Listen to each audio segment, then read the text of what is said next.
গত ১৫ দিন ধরে এই ৭০ ফুট গভীর কূপের ভেতরে একটি বন্য প্রাণী আটকা পড়েছিল। লোকেরা অনেক চেষ্টা করেছিল, কিন্তু প্রাণীটিকে বের করতে ব্যর্থ হয়েছিল।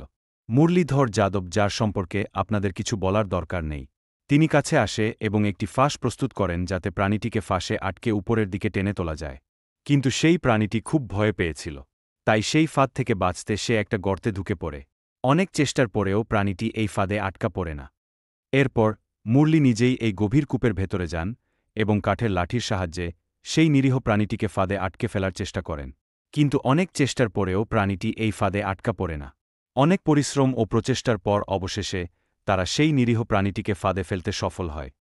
আর যখন তাকে গ্রামবাসীদের সামনে আনা হয়, তখন জানা যায় যে এই বোবা প্রাণীটি আর কেউ নয় বরং একটি শেয়াল। সে ভুল করে এই কূপের ভেতরে পড়ে গিয়েছিল। এরপর সেই প্রাণীটির দড়িটি ছেড়ে দেওয়া হয় এবং এটি তার পথে চলে যায়।